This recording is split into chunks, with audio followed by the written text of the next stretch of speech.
Wiki peeps. Wiki peeps. Hi there. Hello. Morning. How is everybody? Doing fine. Excellent. The very first person in here this morning was D. Spencer Carr. There you go. She's lurking in Augusta, Georgia. And that's all. Lurking and learning. I like that. The That's two where L's. the big golf course is, isn't it? Augusta? That's where the Masters is played, yeah. Mm-hmm. That's not that I very play far golf. from my hometown of Greenville, South Carolina at all. Katie Miller's here from Western Australia. Biscuit. Sandy Paddock's bringing the biscuits this morning. John Tyner's here. Lynette Jester. Susie Carta. Lisa Gervais. Watching the Stanley Cup playoffs. I haven't been. Really? Have you been watching the playoffs? No. Mags and Greg, where are you in relation to the fires? Oh, thank you, Lynette, for asking. Yes. And Lisa appreciates you asking as well. The fire that was closest to me was about 157 kilometers west of Ottawa and about 30 kilometers northwest of where the cottage is that I go to. So that was causing issues, but the rest of the fires are in northern Quebec and northern Ontario. But Greg and I have both experienced a bit of wonderful fire smoke. So yeah, I don't know if that's wonderful or not. Yeah, and where I live, I'm really about the middle of the province. I mean, Ontario is a huge province, but I'm right in the middle. But an hour and a half drive north of Toronto, 4.5 hours west of Megs. But I could smell smoke, and that's the first time I've ever been able to smell smoke from a wildfire. So this is very unusual. We have in the past in Quebec. And of course, when we've traveled out to Alberta, we could smell them out there. But right, this was the worst. They have a scale of air quality that goes from 1 to 10. And in Ottawa here, we were at 12. So, yeah. Judy Stutz is here. Dame Ellen the first. I've forgotten who Dame Ellen is. Dame Ellen. North Wales. Yeah. Dame Ellen. It's not Dame Ellen. No, she calls it Dame Mellon, but I think her name is Ellen, and she's Dame Ellen. So there you go, Dame Ellen. I'm pretty sure she explained really that a couple days ago or a couple weeks ago. Yeah, Mags posted a weather report earlier. I had a talk this week for Legacy Family Tree webinars on discovering more with your NGS or Big Y 700 test. It's free if you go to Legacy Family Tree webinars until Monday, which is the 12th, I believe. So you can go and watch it and give me some thumbs up. But the smoke was so bad down here in my office. The smoke wasn't bad anywhere else in the house, but down here. And I ended up having to hack my way through part of my webinar. No. So crazy. Thank you very much, Sandy.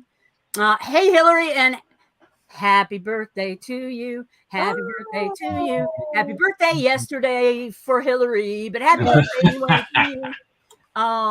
Let's see. Lisa is talking about how the smoke was bad for her as well. Yeah. And we sent it down south because we felt like New York and Washington, D.C. And we felt like you guys needed to experience some good Canadian orange here for once. That's great. Well, we're famous for smoked meats, from Montreal, but yeah. So, let's see. Oh, hey, Brian, how are you? Good day. Let's see. Chris Federiello is here. Let's see if I've missed anybody else. It's already come in. Aaron, I guess. Aaron Robertson, Christine Miller, Mad Max is here. GSL. Sharon Haynes. Good job. It's certainly warm, more humid here in North Wales, and thank you for the happy birthday. You're so very welcome. Hillary is like one of my favorite WikiTreeers ever. I love getting. She smiles. She smiles more than anybody I've ever met. She smiles. So you guys have had a good week? Yes. Busy week. Busy week, yeah? Well, yeah, because I made up for not being on last week's live cast I was on briefly, right? But yeah. So this week I did the Ask Alesh on Wednesday morning, and then Sandy asked me to join her from bingo yesterday. So that was fun. Those are both Did you win bingo at all, or did I win bingo? No, but I did point out she she gave the prize to the second bingo game to the wrong person, so I had to. Oh yes, So it did was she have to really send- close. Mary It was slept just with like it her. was boom boom. But you see, I thought that everyone, like once she read the next word, anyone who got a bingo with that word would have won. So I was just telling her, oh, when Mary also got the bingo. And was it But Mary Sleppy? My hunt. it was Mary Sleppy. It was. Yeah. But turns out they only give one prize, so it's the first one on the keyboard that types bingo wins. I saw June Buka had a picture. I don't know where June's been lately, but she had a picture up on. I know where she's been. She's been dumping us and watching Sandy Friday night instead. June, but June had a bingo mug. I saw that. Ah, way to go, June. Oh, Mary, listen, she's trying to make up for her mistake. Mary and Stephen both won 6 months ago. Yeah, That's right.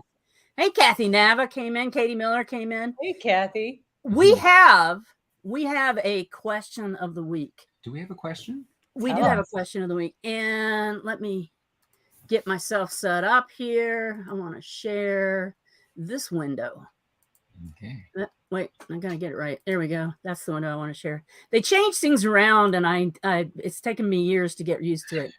So I'm gonna start off with the very first answer on the very last page. There are like 114 answers to the question of the week, and the question of the week is not my great grandmother, but the question of the week is.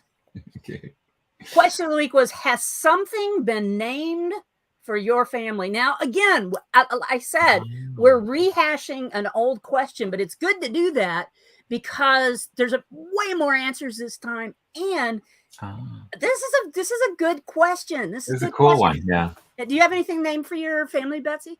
No, not that I can think of. No. How about you, Greg? Not that I know of. I mean, except that Ashley McIsaac, the violinist. Ashley, yeah, he's probably a distant cousin. I love Ashley McIsaac. Yeah. Are you familiar with him, Betsy? No, I'm not. Look him up. Okay. Yeah. Let's see. And so it has something been named for your family. I'm going to start off on the very last page. Give thumbs up to some of these answers, please. This one is from Az. All right. Do you want me to add your page to the stream? Yeah. I guess we missed the other page. Here's the other one. Yeah, we didn't see the other one. Yeah. I was waiting for you. I thought you were going to, strategically time it to your. I did. You did. I absolutely did. You did. Sorry. There we go. As you're saved this. Yes, my paternal aunt, Naomi Anderson, worked on her husband's genealogy to memorialize her work. I've added profiles for them to WikiTree. So here we go. Aren't they cute? Yeah. Look at the dimples. Oh, wow. Aren't they cute? They look so happy. And Az has dimples too, right? I believe she does.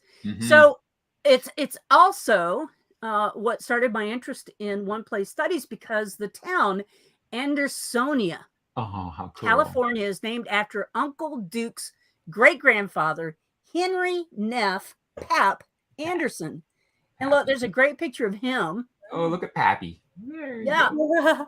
She doesn't explain what this is, but that's a pretty cool cabin or lodge. Maybe.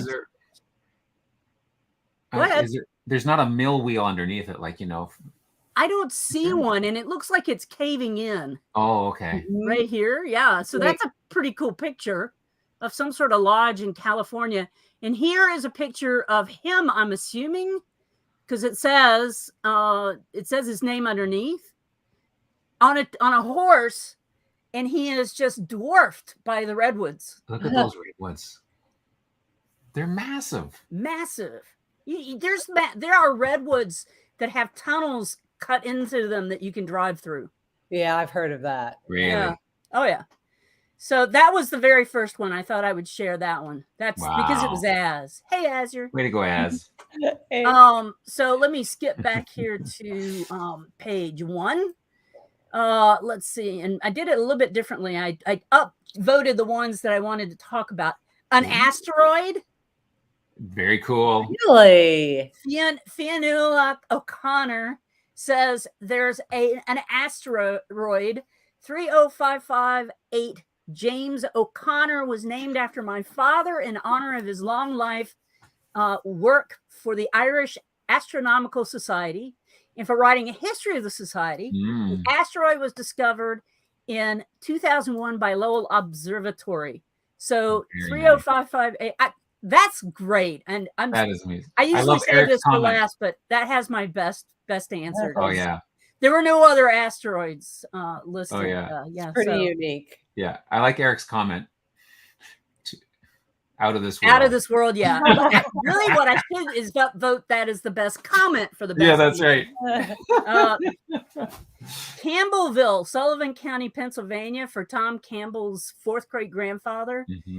There's a whole list of stuff here. One of the perks of living in a small community where my immigrant ancestors were among the first settlers in the area means that most of the original roads and features are named after family homesteads and farms. Adlong Johnson and Adlong School Roads, Adlong Ditch. Somebody had a ditch named after them. That is a claim to fame, people. If you fell into it so many times. Walking along Adlong Road. Yeah, that's right. That's where you hid on Adlong School Road when you didn't want to go to school. You jumped in the ditch. Oh, right, that's right. Or maybe you came from the Adlong Bar. Yeah. Late at night. Franta Street, Janisic Road, Crumpata Lane, Krennic Road, Lindstrom Road, Lord Road, Ramsey Road, Walchik Road. Wow. Misspelled family name of Walchik. Of course. Is it misspelled or was it just a phonetic spelling? That's right. And that's from Stephen Harris. Got to put that one up. Got to ask him about the drunks and his family in the ditch too, don't we? Yeah. Dawson, Nebraska, founded by William Fountain Draper. He laid out the new town and streets and lots on the homestead. He did not have a post office figured out or scheduled to be built. At last minute, thought of a train to Falls City to get the town legally registered. He named it Noraville. Oh. After his wife, Lenora. Noraville. Oh.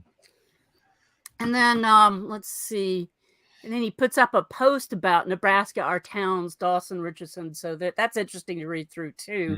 Marks Mountain near Warren, Massachusetts, named after distant ancestor Joseph Marks.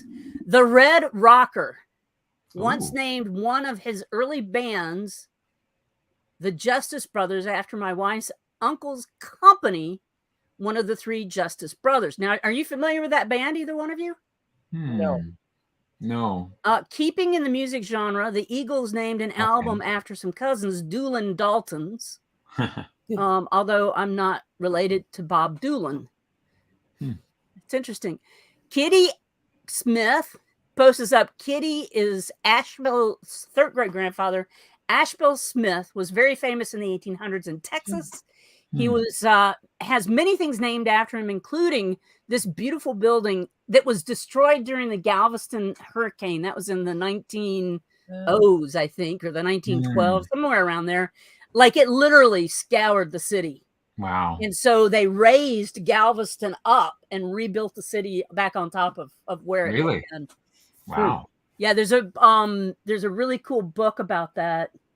Isaac's Storm, if you're interested in reading about that hurricane. Fascinating.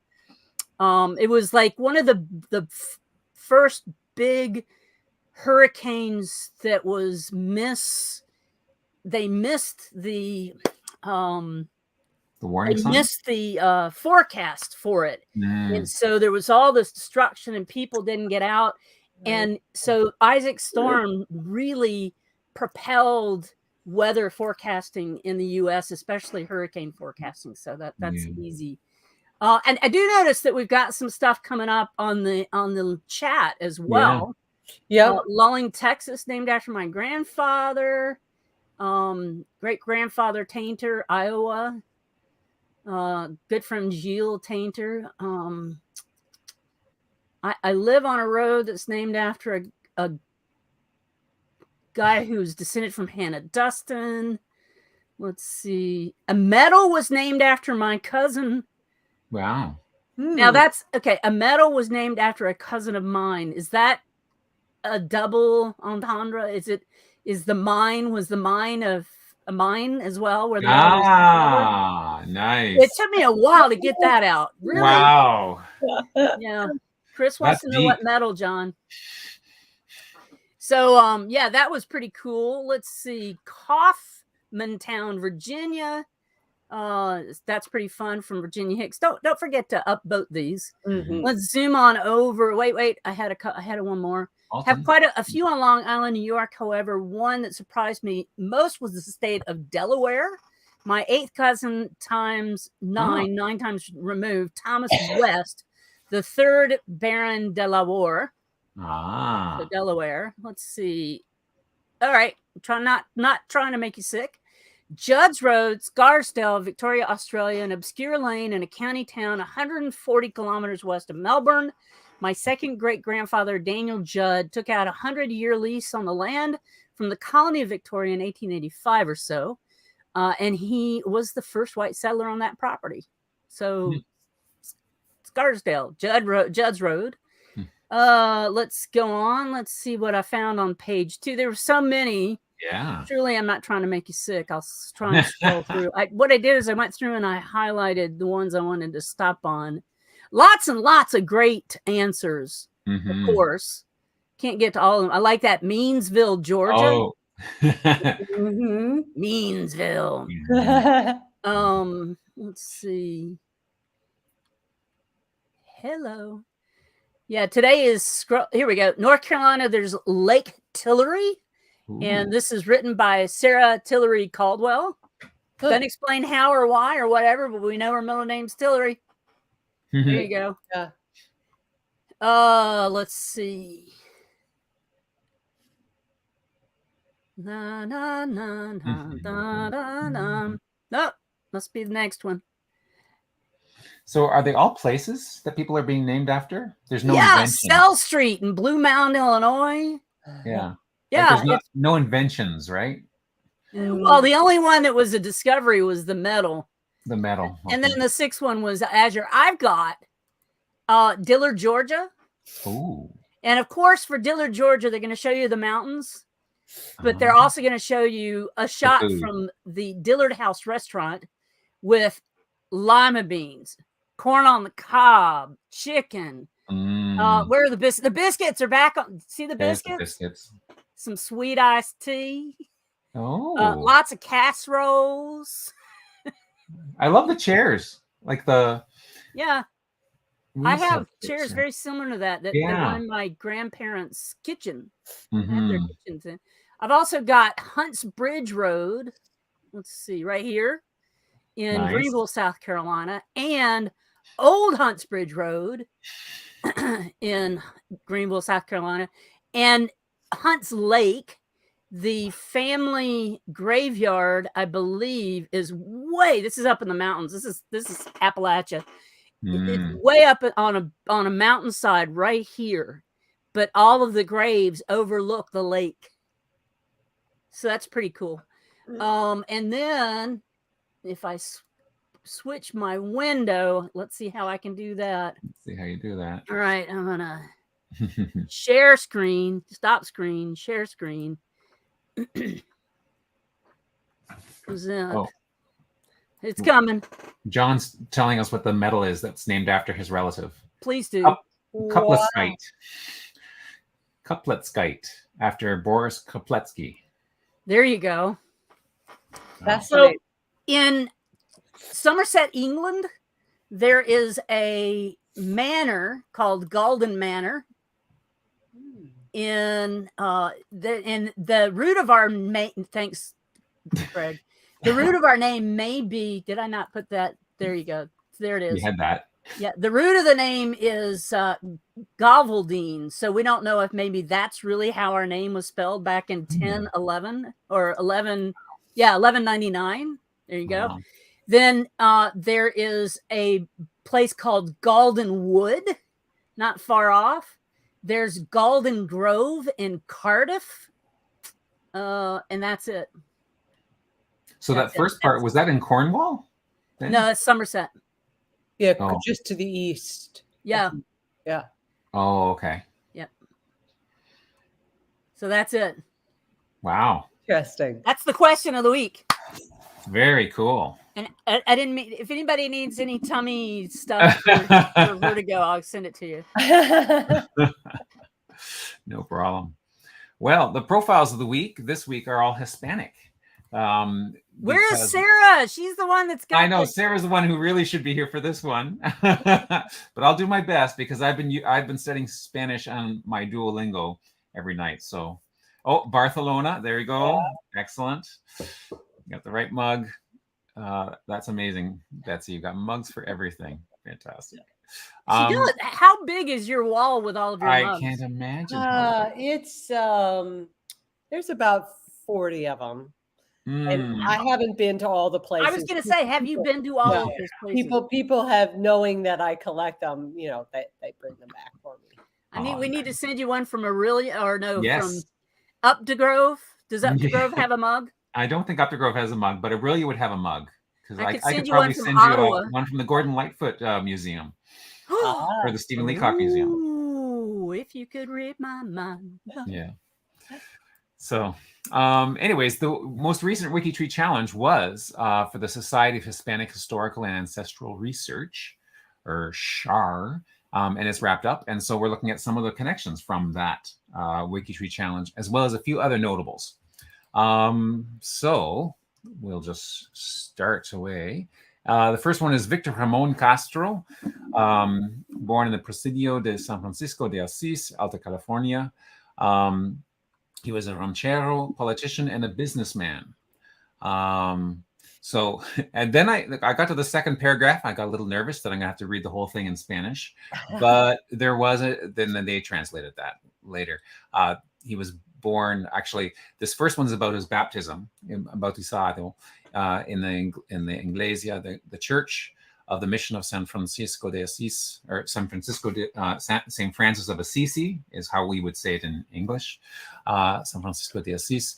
He was born the day before. He was baptized on the 7th of March, 1817, and born the day before. Son of Francisco Castro. His life in California started in the Spanish colonial period, spanned the Mexican years, and ended after the California joined the United States. He was a landowner, a businessman, and a Contra Costa County supervisor. Contra Costa is a county in California, apparently.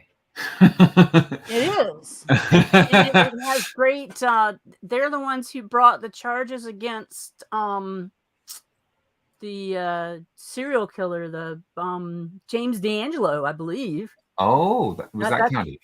Yeah. Okay. So in 1860, he was said to have married that year. There were 5 children in the census. And it shows him there. He died in May 1900. His headstone says the 5th of May, but Find a Grave has a different date at the top. And it doesn't say what he passed away from in this one. And then there's some research notes as well. So very interesting. A nice picture. Mm-hmm. Very good. The next is Loreto Coronado. Now, I did do a double take because I've never heard of a man called Loreto, but with the vowel O at the end, that's sort of a signal that it's probably a male name. But I just did a double check. Yeah, it says son of, so yeah. And then when Greg, who was the last one you just did? Was that Castro? Victor Ramon Castro, yes. That is my closest at 18 degrees, and Betsy Coe's closest at 19 degrees. Wow. I had to interrupt you to tell you that. Yeah, no. Busy trying to get all that set up. I usually have all that set up before the live. Yeah. Yeah, I forgot to look this time. My closest is either. So Loreto Coronado was born in 1827 in Mexico. He married Guadalupe Villa. And when I read that, I thought, okay, wait a second. Loreto really must be a guy's name. And sure, what enough. About 1850 in California, and they had 5 children. He was naturalized in Napa, I guess in the Napa Valley in California. Yeah, in the foothills. They have a ranch in the foothills of the Napa Valley, 3 miles northeast of Yountville. about 10 miles from the center of Napa. He had a vineyard there, a thousand vine vineyard. That sounds pretty big to me. 50 fruit-bearing trees, a grain crop, and a number of farm animals. So successful farmer in that regard. Interestingly, he had discovered an error in his land grant application. And I was worried when I started reading that. I thought, oh no, they're going to mess around with him. But apparently they allowed him to resubmit and fix the application. So it turned out to be, I was actually getting nervous reading the profile. Something bad was going to happen, but it turned out all fine. So there we go. Unfortunately, though, in March of '86, when he was ascending the grade, obviously going up a hill there, his horse-drawn carriage went off the side and turned over a number of times with him in it, and he got unspecified number of internal injuries, bruised shoulders and face. He's been in considerable pain, and a year and a half later, he passed away in Napa Valley, found dead on the street with an empty whiskey bottle next to him, maybe to dull the pain, is a guess. I don't know, but that's kind of sad. After hard work and all that. Sebastian Constantino de Arce was born in 1736 in Villa de Sinaloa, in Nueva España. He was the son of Francisco Pereda y Arce and Rosa Buena Lopez. And let's see, there is an English. Let me switch down here. He married first to Josefa Rafaela Espinosa and had one son, Ignacio Maria Arce. Then he went to Alta California, which I guess would be the part that's in the States, right? As opposed to Baja, right? And then on to Monterrey. And he married a second time to Francisca Velázquez, and they had at least 7 children. And then there's a series of research notes, which also includes, this is one of the people who was part of the WikiTree challenge. So what's kind of cool about the research notes is that it has the questions that were asked of the people who nominated these notables. Yes. And, what are you looking for and that sort of thing. So that's kind of cool. What was the ultimate goal of this research is that they trace back to Spain and would like some hints as to where. So let's see. It looks like there's no button here for ancestors. So that means the furthest they got back were his parents, and that's still in Mexico. So it doesn't look like they got back to Spain like they were hoping for, but maybe next. Maybe people will keep on working on that. And what about on the descendants end? On the descendants side, let's have a look-see there. We've got a good number of descendants. And of course, those are direct descendants. So the lines that go laterally and sideways, you can't see from here. So just wondering, DNA, if DNA could unravel that. Right, exactly. Well, look, there's quite a few descendants, actually. I don't see any DNA tests, though. No, and they would show up here, wouldn't they? Yeah, they would show up off to the right of the name. Yeah. Now let's hide that. My Safari, the WikiTree browser extension for Safari got uninstalled. I clicked the wrong button sometime, and in my haste to get ready for this, I haven't found the right button to re-click it because it's still in beta. So I have to go somewhere in the developer tools to do that. And I thought, well, I could either go down that rabbit hole, or I could read through the profiles in advance. And so did you say rabbit hole? Yes, I did. Drink, everybody drink. Greg didn't drink. Oh, where's your tortoise mug? Let me get my hair. I'm drinking water this time. Well, that's good. That helps. Next, we have Sor Juana Inés de la Cruz, born on the 2nd December, 1648 in San Miguel. You notice how he just kind of flips? I know. I'm just like, when did you study Spanish? Well, Duolingo is helping me. I'm telling you. That's so fun. Yeah. Just rolled off the tongue. my long-term goal, this is another rabbit hole, another side. My long-term goal in retirement is to become fluent in not only French and Italian, but also Spanish and German. That's very, very impressive. So I've started to add that to all the other things you're doing in retirement. You have one of the busiest I'm planning to live schedules to be 100. of any So I'm retiree I pacing know. myself. I also figure it'll keep my brain active. So hopefully that will have other benefits too. But yes, born in San Miguel Nepantla, Nueva España, in the Estado de Mexico. So obviously when it was still called New Spain, Nueva España. And this one, Doña Inés de Espaje y Ramirez de Santillana, better known as Sor Juana Inés de la Cruz. So Sor Juana means sister, right? She was a nun. Sister Juana Inés de la Cruz is of the cross. So Sister Juana of the Cross. I'm so impressed. She was a Mexican writer and a philosopher, a composer and a poet of the Baroque period, and a Hieronymite nun. So, of course, after you read anything about the Baroque period, the first thing that comes to mind is if it ain't Baroque, don't fix it. I was going to say, were they all broke? And if you're wondering what Hieronymite nun is, let me just look up Hieronymite for you here. And, oh, shoot. I can make everything bigger except the little note. Isn't that annoying? Like an order, like Franciscan or... Exactly. It's the Order of St. Jerome, actually. Oh. Jerome, the Hieronymites are the Hieronymites, like Jerome, if you pronounce it with a Y sound, like the Spanish would for Jerome.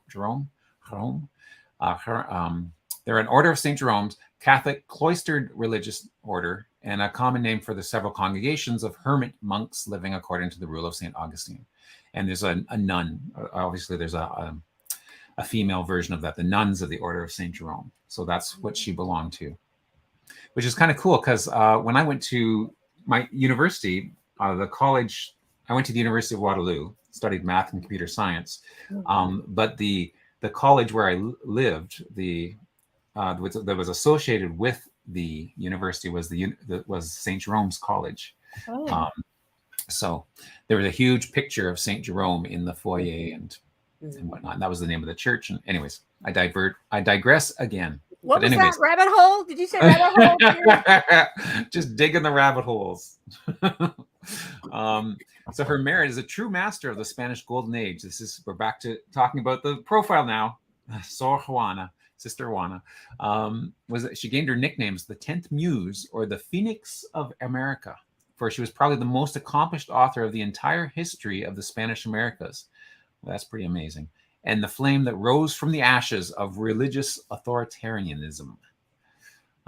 So she was born on the 12th of November, 1648, San Miguel, Nueva España. Unfortunately, she contracted cholera and then died the 17th of April, 1695 in Mexico, Distrito Federal, buried in the convent of San Jeronimo's Cemetery. Lisa Gervais says her brother Russell studied math at the U of Waterloo as well. Ooh, okay. Yeah.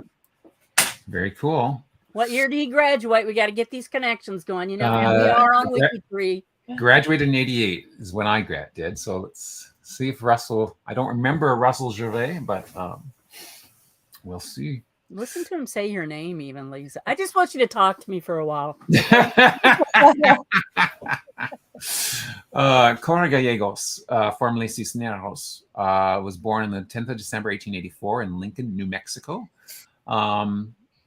And so this is interesting. The biography starts with a note. So it's like, before you go any further, warning.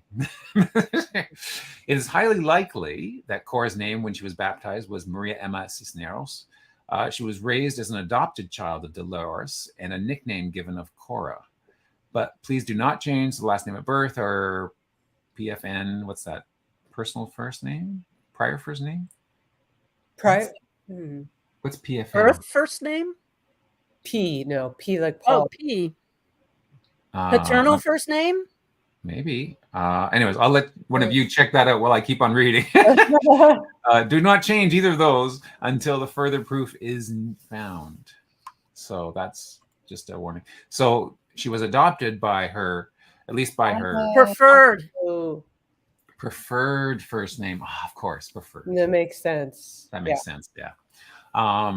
She was definitely adopted by William Norman. Now it's interesting because it looks like her mother might have. It looks like her mother might be Dolores. She was raised by Dolores. There was a question. I thought there was a question here that Dolores might have been her birth mother too. But anyways, so she has that nice little adoptive template, but she doesn't. We don't know her biological parents, so that's unknown in there. And so they put some details from the census. She was living with William Norman, and then different children in the house, stepchildren, half sisters, and whatnot. She married Acacio Gallegos on the 24th of December, 1901, and after the customary procedures, granted the band. So that's just the marriage record. They had at least 10 children. Lived in Santa Fe, then they moved to Albuquerque, and she died in 21 in Albuquerque at the age of 36, which is way too young. And again, now these research notes are nicely color-coded and everything, so it's quite a lot. And some articles as well, it looks like. Enrique Gomez Carrillo, formerly Gomez Tible. You mispronounced that. Did I? Enrique Gomez? Oh, what a mustache. I love that. I know this guy. So this is interesting. So it's a we're talking Spanish. He had a Spanish name. He doesn't say who his parents are here or his siblings. Oh, wow. But it does detail his 3 marriages. So with a righteous mustache like that, I know. I'm surprised he didn't have 8 marriages. I know. Great, So he was. great. What is the little blue, aqua blue? It's icon? South America? South America. This is Brazil here. Latin America. Is it Latin America? Yeah, it's Latin America. Yeah. Ah, Part of the Latin America project. And that blue is Brazil. Nice. Right? Mm-hmm. So he's actually born in Guatemala, so Central America.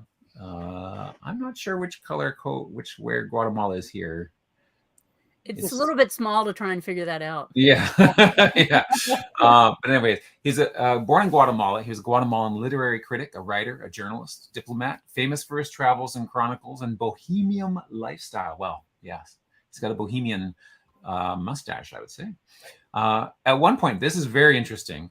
He was falsely accused of being the one that betrayed Mata Hari. With that mustache, I have no doubt. Yeah, guilty.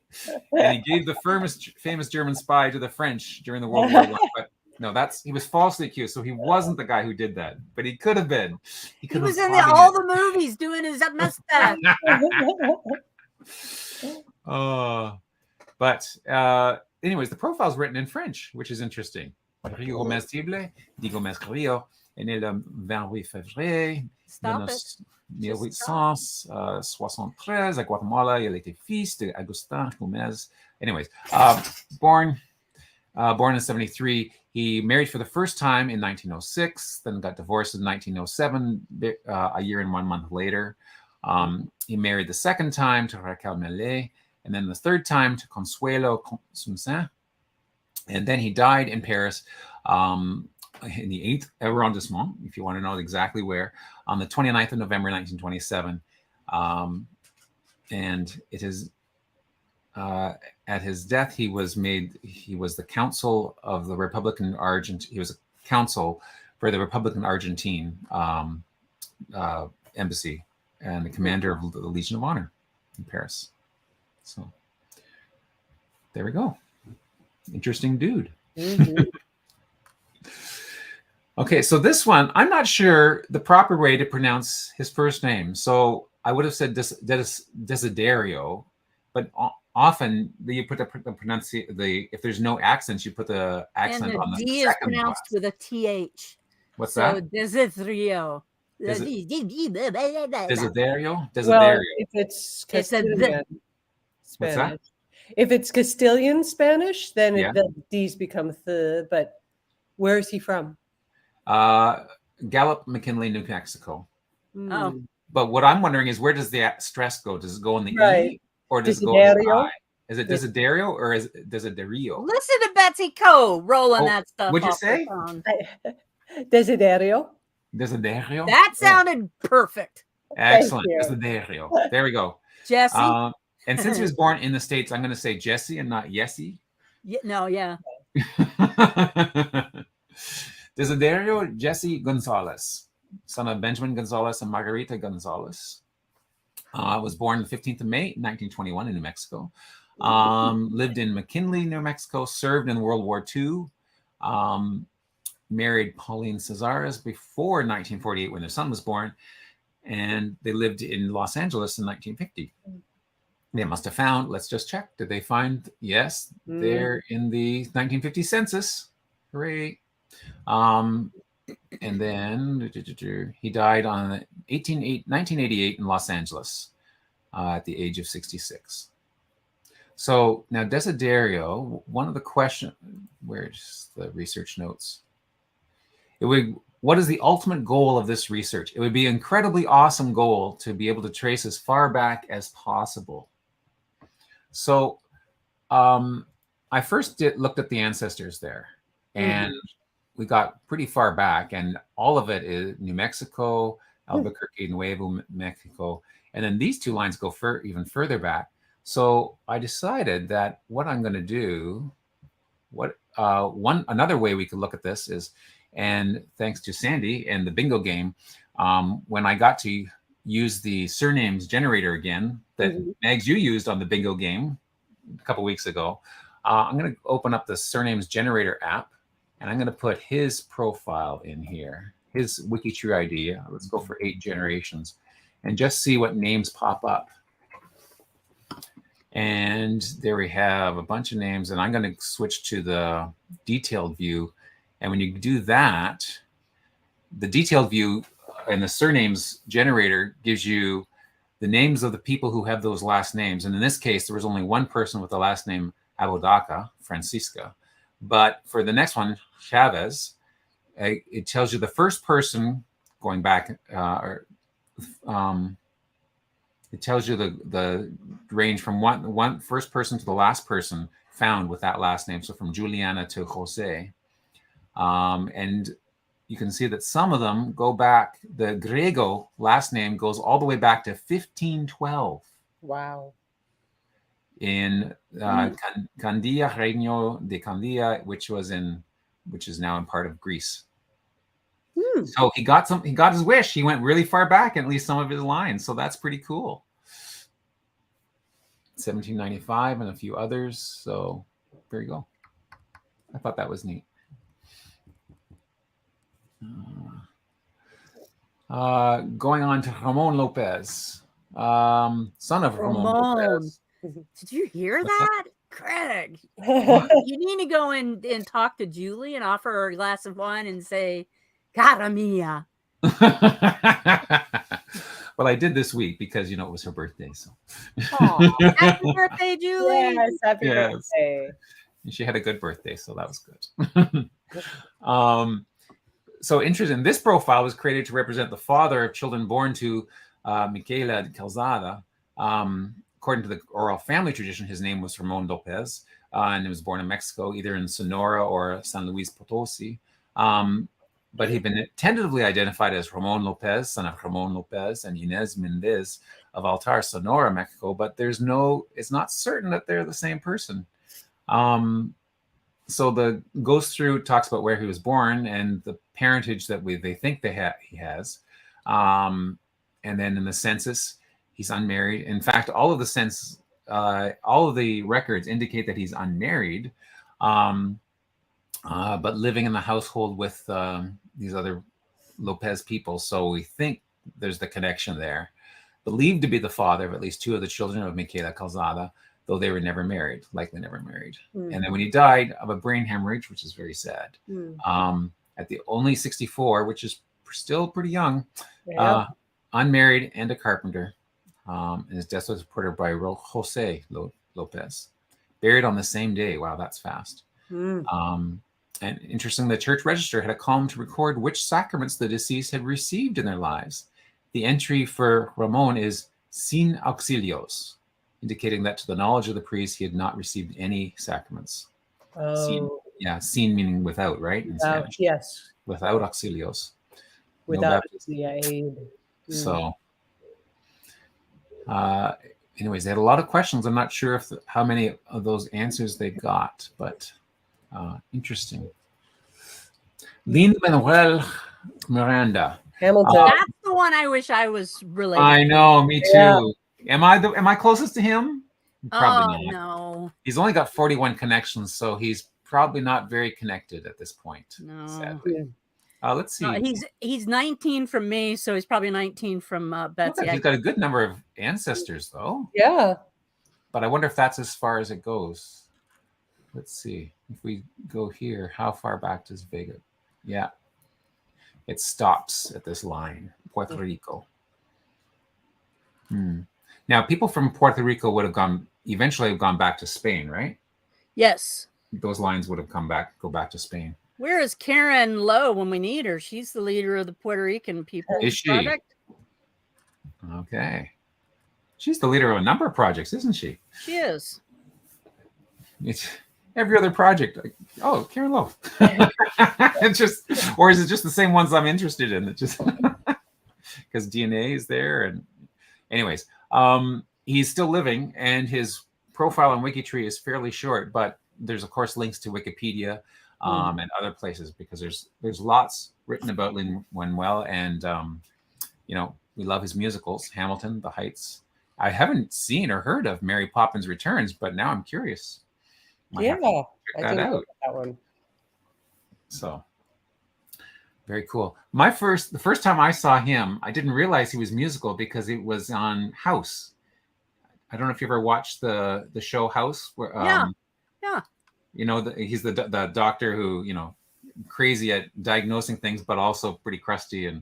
But he was one of the people who, he was a patient of his, and then at one point he lived with them. Really? Yeah, he was a housemate at some point. Anyways, I have no idea. I watched that show from beginning to end. I love that show. Yeah, it was right near the end. Wasn't the very final season, but when he was in such the throes of his addiction. Yeah. There was a season where he started out in a mental hospital, and that's where he first met. That one. That's where he first met Lin-Manuel. He was another patient there. Of course he did. Of course, yeah, and of course he had that really fast patter, a speech, which now I know was, from the rap and all that stuff. So you were 26 from him. Oh, cool. Through your mama. Okay. Marco. Yeah. Okay. Francisco Felix Rodriguez, born on 22nd November 1904 in Douglas, Cochise, Arizona, son of Juan Rodriguez and Florencia Aguirre. And married Julia Astorga, or Julia Astorga, in 1925. Was a general laborer who was in the criminal register. Doesn't say what for in 1935, but he registered for the draft in World War II. And I love the draft cards as a historical document are amazing, right? Because they give the full description. I think that's just so cool. 5'8", height, weight, iron hair color, rustic or rusty complexion. Yeah. It's very cool how they do that. Then he was in the 1950 census. He was, his wife was where was he? He was married to the head of the household. His wife took care of the home and the family. Unemployed but seeking work. Carmen was secretary. Then he died in 1977 in Riverside.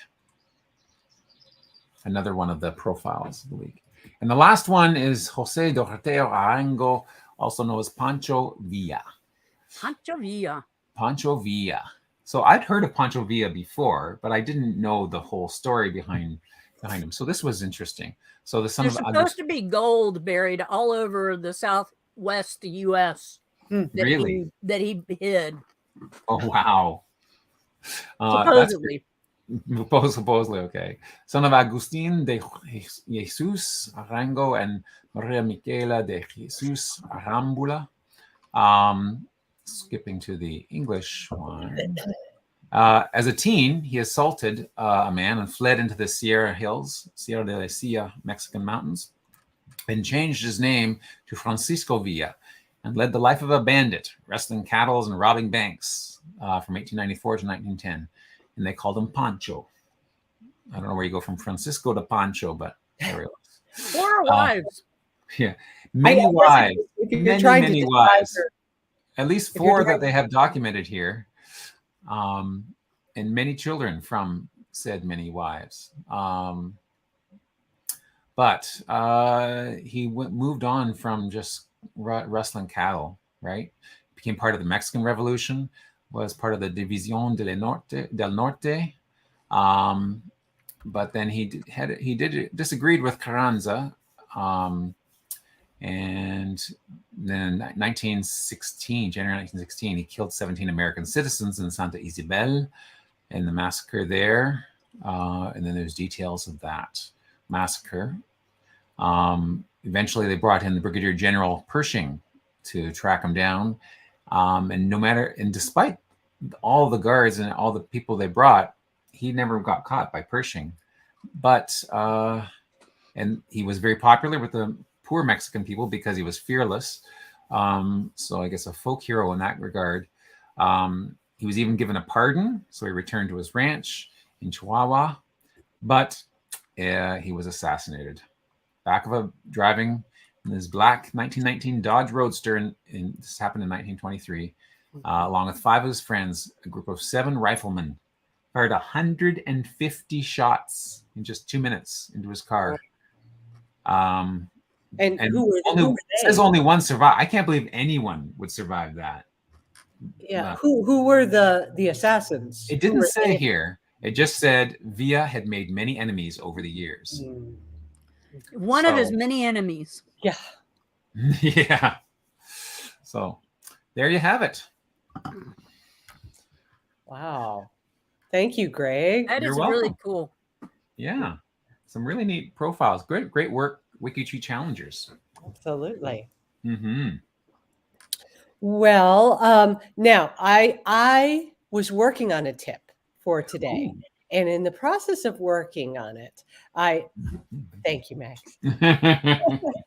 I was communicating with Melanie Paul about a question, and she said something that sparked an idea that I thought, well, this would be way better as a tip.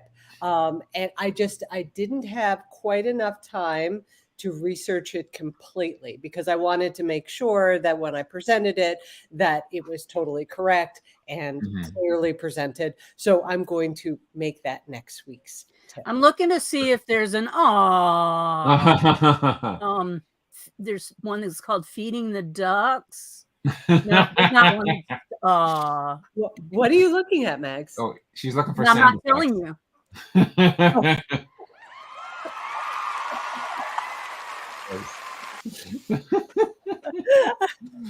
You're the best with the sound effects.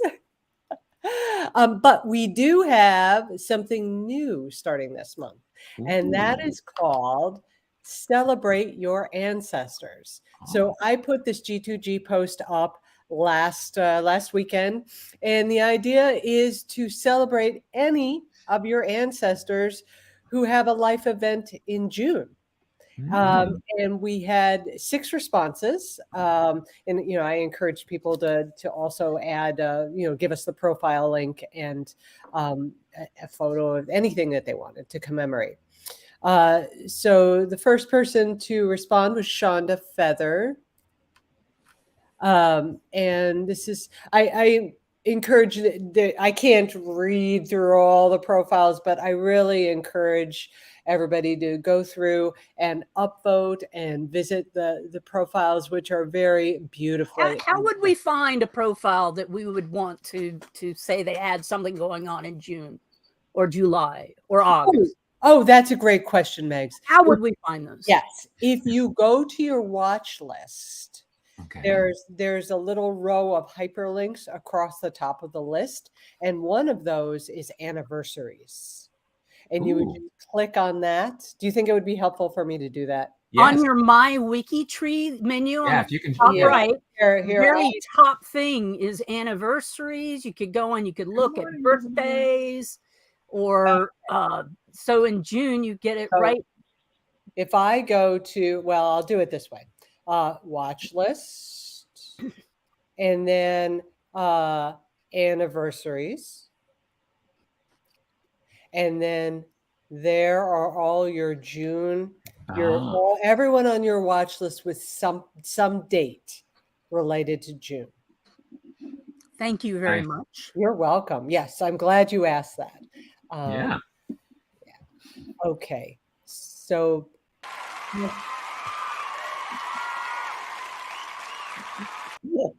thank you.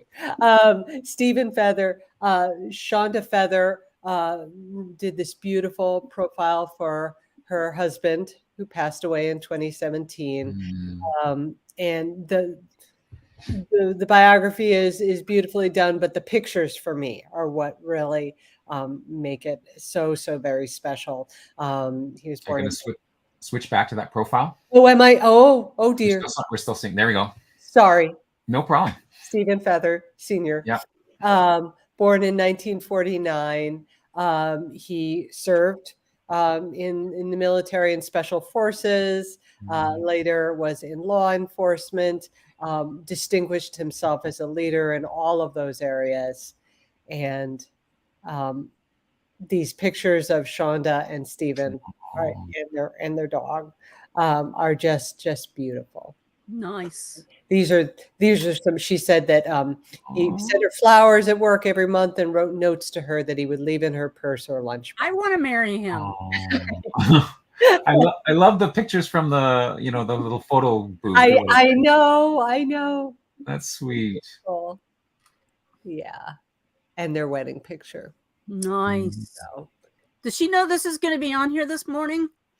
Well, I did mention that I was going to feature the profiles in the G2G post, and I responded to her. So, yeah, there's always if she's not here live, then there's always go back and watch the replay. Yeah, that's right. Exactly. So rest in peace, Steve. And then nice. See, Silas Talbot was brought up by Linda Body.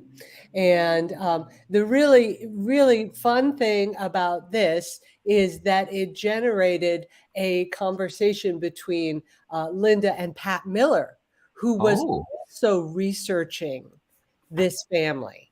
And they went back and forth with, giving each other information, and, they were both, excited, didn't know that each other were researching this line. So I love to see that kind of collaboration just pop up. So he was, the thing that was interesting about Silas, he was very sadly orphaned when he was 12, and he was left to provide for himself. He was apprenticed as a stonemason, but he was called to the sea, and he worked instead as a cabin boy, and then rose through the ranks and became a captain. And so by the time of the Revolutionary War, let's see, he was born in 1751. Yeah.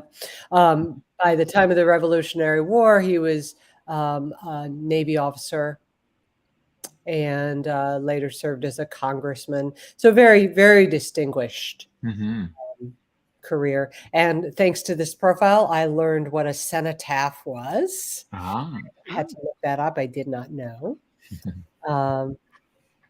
So very, very interesting bit of early American history.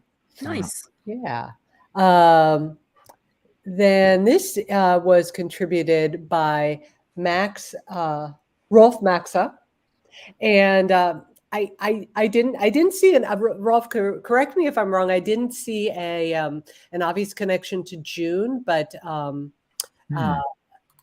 it was so sweet what he wrote. This is his grandmother, and he said this is his maternal grandmother in Germany. And he said, as a child, my mother and I would fly back to Germany every other summer, and I'd spend my vacation with them. My grandmother took me on short day trips around the area. Even though she did not drive, we mostly walked. She always had something special in her pantry for me, and I still miss her even after all these years. Oh, nice. Yeah. Then this is from Azure, I think. This one is from Azure, and died in June.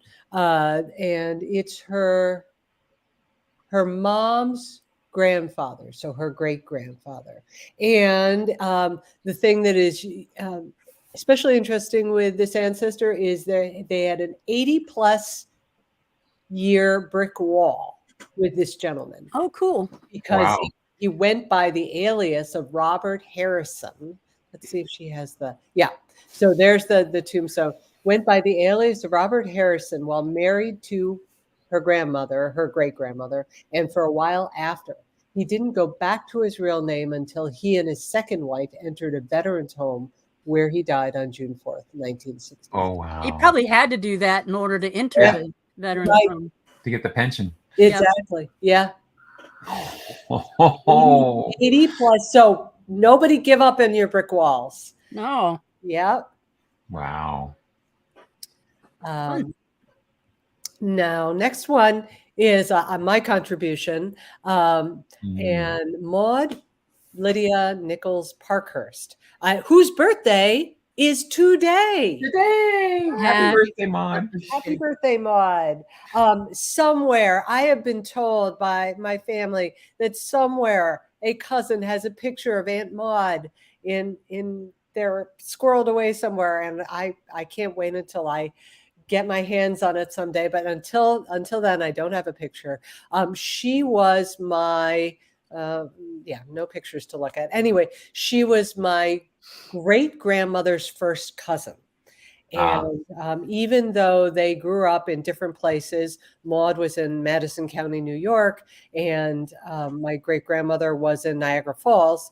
The two families went back and forth and did visit each other enough, obviously, so that Maud and Grace, my great grandmother, were really, really close. And Maud was there for the births of all of Grace's children, home births. And my great grandmother was said to be could be a little bit difficult. And Maud was the one person who could keep her in line. And she was a milliner.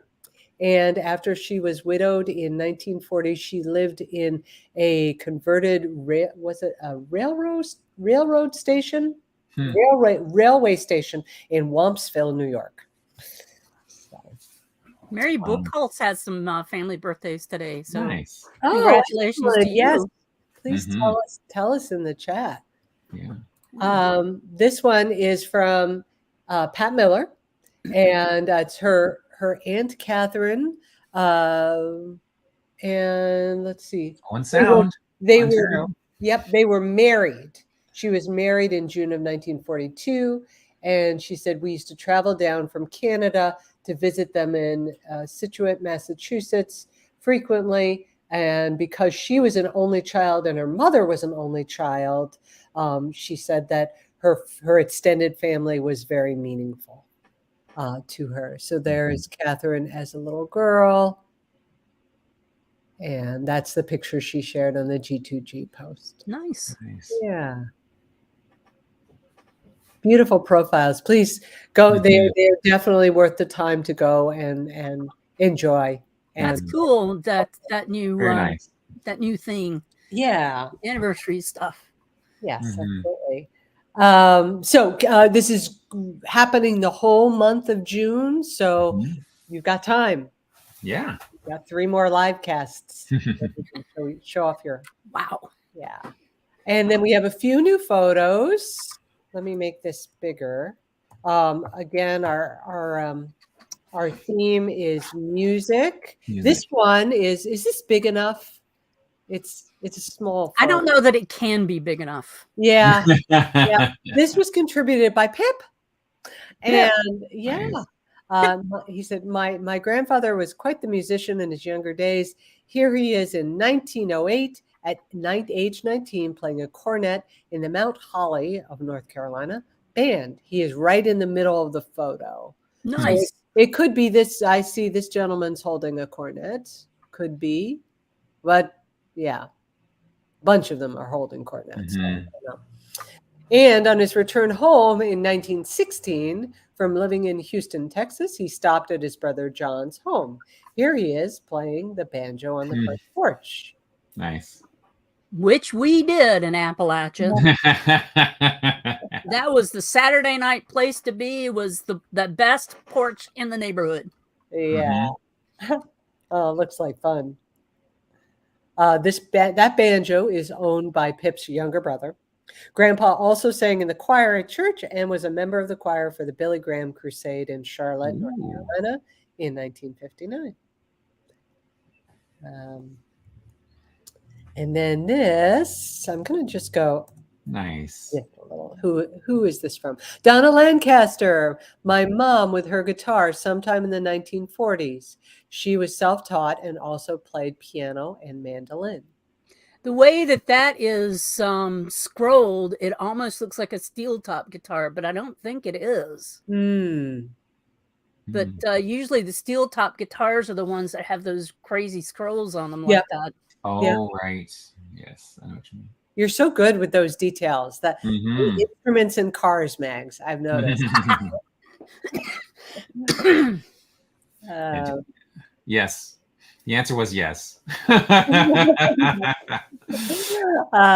This is piano. John Thompson. And he says, we visited the 1940s Pioneer Village, and the lady of the house offered to play some music on her piano after she finished putting the apple pie in the oven. Oh, I can smell them now. Oh, yeah. Look at that piano. I wonder if that piano is still with tuned? Us. Well, nice. And then let's see, from Kathy Bauer. My great-grandfather, Henry Gardner, was an avid singer. He was a member of his church choir and a local glee club, Orpheus, Wilkes-Barre, Pennsylvania. Also, as a young man, he was the Baraka Quartet with his brother and 2 friends around 1910 to 11. They performed at Salvation Army festivals and church events. Wow, that is a really handsome film. Nice. Their press shot. Did she say which one before is he? No, she didn't. Come on, Kathy. Well, Kathy, you can always comment and let us know which one is your grandfather. And then left John. Look at that! Look at that! It's Roy Clark. Wow. December 1972. My grandmother. That's John's grandmother. Yay, John! Yes, Roy Clark and a family friend, Lois, taken backstage at the Grand Ole Opry, 1972. Wow. Nice. Somehow my parents became friends with Roy, and he would occasionally come to visit and hunt pheasant with my grandfather. So cool. I remember being around him, but I was pretty young at the time. Go back up to the quartet. Yeah. Or the quintet. Quartet. I have my screen split. Okay, there we go. He's the third one. I'm assuming the third from the left. Third from the left. So, very nice. Okay. Okay. All right. And that was it for our photos. Nice. But again, keep them coming. We love the photos. We do love those photos. That's great. We've got some things going on this week on the WikiTree. Have you seen the new category feeds, the activity feeds for categories. You can basically have a category and go and look at any feed for that category, and you can check it out. Stephen Harris has that set up in a really great post there. You can see how it works. That sounds really cool, especially if you are working personal categories. Like for my mitochondrial DNA, I've got all those Appalachian women, sitting in that category for all of my mitochondrial DNA matches. So this kind of feed would be really great to have. The WikiTree challenge number 10, help us research the Genealogical Society of South Africa. And coming up here in June, Aowen's got a lot of things listed for us. So what's that? I sneezed. Excuse me. Oh, bless you. WikiTree has a lot of stuff coming up this week. Let's see. Today is the 9th. So here we are. The weekend chat had to happen on Friday, and then the Saturday live cast is now. We got the Saturday sourcing sprint going on. This coming week is Friday date night. Please go and hang out with Julie, because it's Friday date night. She needs people to show up with some dates, so she's not lonely. Then we'll see you next Saturday. I will probably be out at the cottage unless it gets smoky again.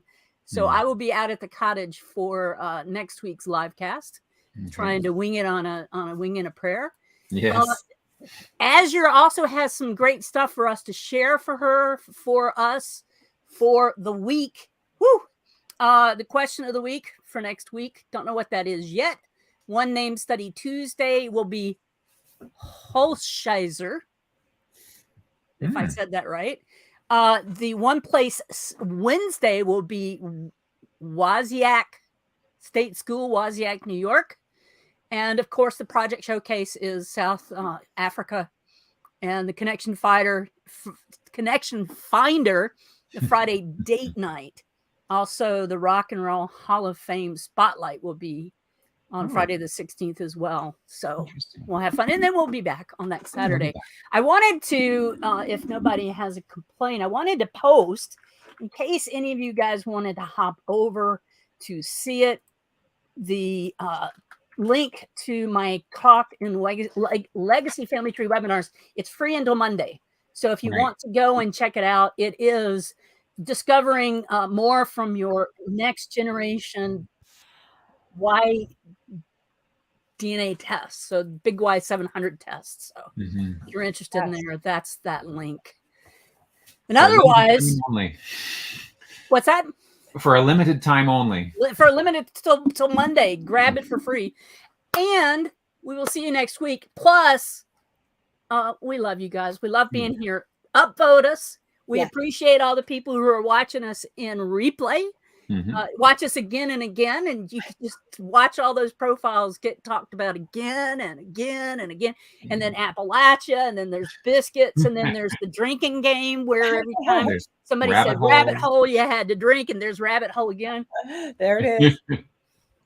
All right, so we will see you next week, same place, same time, but I'll be at the cottage. We will see you then. See ya. Have a great week. You too.